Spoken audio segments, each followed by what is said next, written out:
Shalom Bapak Ibu Saudara-saudara sekalian, selamat pagi. Saya lupa ya kemarin itu mengatakan untuk selamat beraktivitas. Nah, oleh sebab itu sebelum saya lupa saya ingin mengatakan kepada Bapak Ibu Saudara-saudara sekalian, nanti setelah mendengarkan khotbah selamat beraktivitas untuk kita semua. Kita akan mendengarkan firman Tuhan pada hari ini, maka mari kita persatukan hati kita berdoa. Ya Bapa di surga, kami akan mendengarkan firman-Mu, berkatilah kami semua hati dan pikiran kami masing-masing, sehingga firman Tuhan menjadi ya dan amin di dalam kehidupan kami.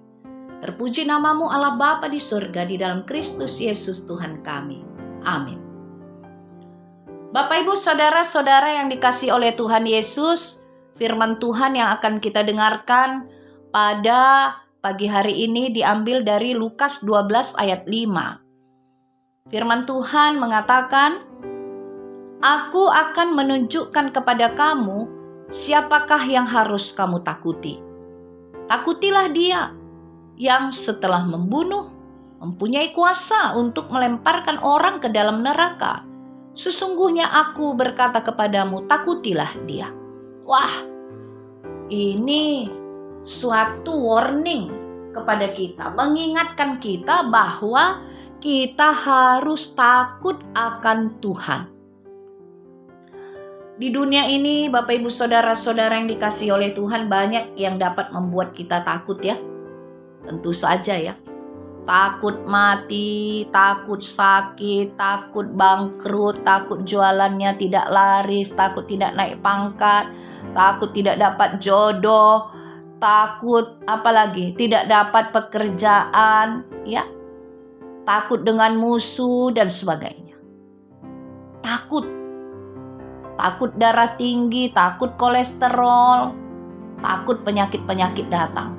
Banyak hal yang kita takuti di dalam kehidupan kita. Tetapi anehnya, kenapa kita tidak takut kepada Tuhan ya? Ada banyak orang yang tidak takut kepada Tuhan, sehingga melakukan berbagai-bagai kejahatan. Ada orang yang sanggup untuk membunuh, ada orang yang merampok, ada orang yang melakukan pengerusakan yang menghancurkan. Ya, banyak. Ada orang yang bercita-cita untuk membalas dendam dan melakukannya. Nah, oleh sebab itu pada firman Tuhan hari ini kita diingatkan untuk takut kepada Tuhan, Bapak Ibu Saudara-saudara. Kenapa? Karena Tuhan itu berkuasa untuk mengambil nyawa kita, berkuasa untuk melemparkan kita ke dalam neraka. Bayangkan, setelah kita mati, kita masih harus masuk neraka. Waduh, gak bisa dibayangkan itu ya, Bapak Ibu Saudara-saudara yang dikasihi oleh Tuhan. Kalau kita sakit, kita masih bisa sembuh. Kalau karena sakit ya, kita takut sakit ya, misalnya kena sakit, kita masih bisa sembuh. Kalau kita takut karena bangkrut, kita masih bisa bangkit kembali, mendapat kejayaan kembali, keuntungan kembali. Takut gak dapat pekerjaan, kita masih bisa dapat pekerjaan. Tetapi kalau kepada Tuhan bilang A, yang terjadi A.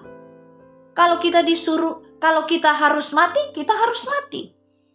Lalu Tuhan itu juga yang memiliki keadilan. Maka ketika buku kehidupan itu dibuka, lalu kemudian dengan keadilannya Tuhan mengatakan kepada kita, "Oh kamu orang yang berdosa, yang tidak melakukan firman-Ku selama kamu hidup di dunia, maka kamu harus masuk neraka." Masuk neraka, siapa yang bisa menolong? Tidak ada, Bapak Ibu Saudara-saudara. Ketika Tuhan menjatuhkan hukumannya kepada manusia, tidak satu pun manusia yang dapat menolongnya. Yang dapat menolong itu hanya Tuhan. Karena itu siapa yang harus kita takuti pertama dalam kehidupan kita? Tuhan Allah Bapa di surga. Maka kita harus menuruti perintah Tuhan, harus mengasihi Tuhan, harus mengambil hati Tuhan. Supaya apa? Tuhan sayang dan senang kepada kita. Di tengah-tengah perjalanan iman kita di dalam kehidupan ini yang penuh dengan tantangan, seringkali cinta kasih kita kepada Tuhan itu ngedrop sampai batas yang paling bawah.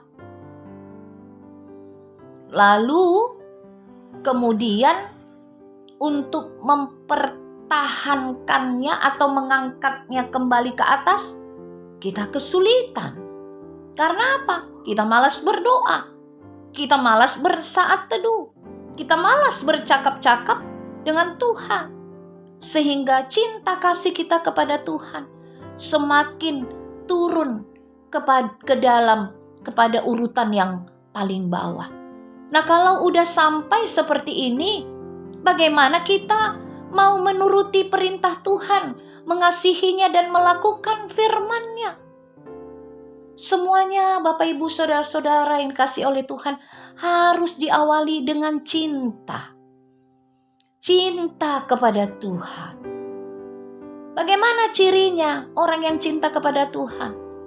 Bagaimana ciri orang yang mengasihi Tuhan? Yaitu kerelaan. Rela memberi untuk Tuhan. Contoh.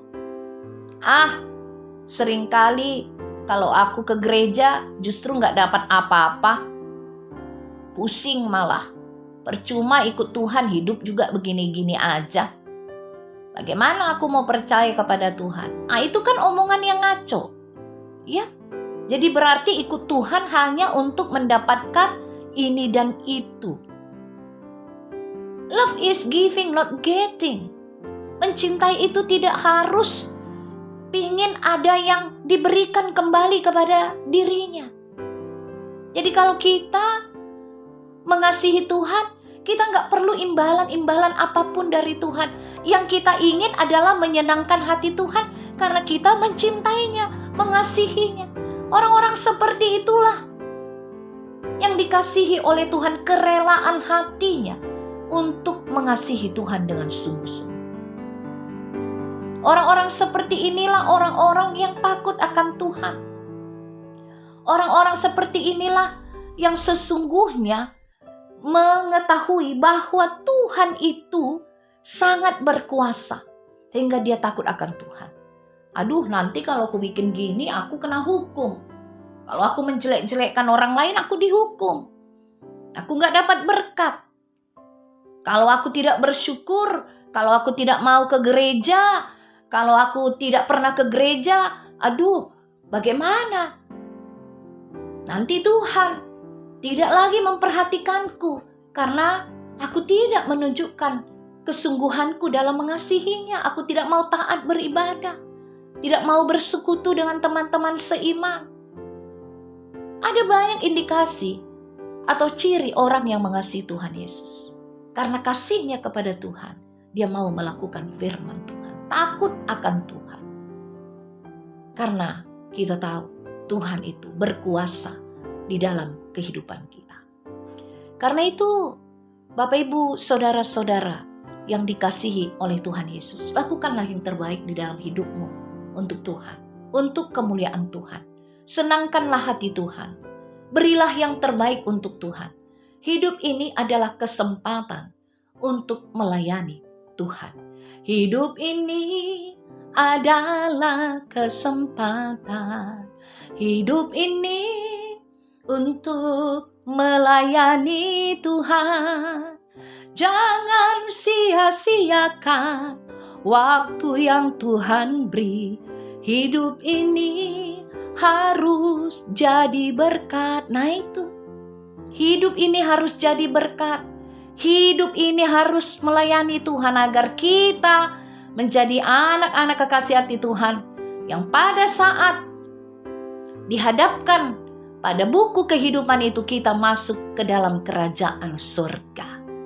Sesungguhnya aku berkata kepadamu, takutlah akan Dia. Itu kata firman Tuhan dalam Lukas 12 ayat 5. Karena Tuhan memiliki kuasa untuk melemparkan orang ke dalam neraka. Tetapi juga ingat Bapak Ibu Saudara-saudara, Tuhan juga berkuasa untuk memasukkan kita ke dalam kerajaan Allah yang kekal itu. Tuhan Yesus memberkati. Amin. Kita berdoa.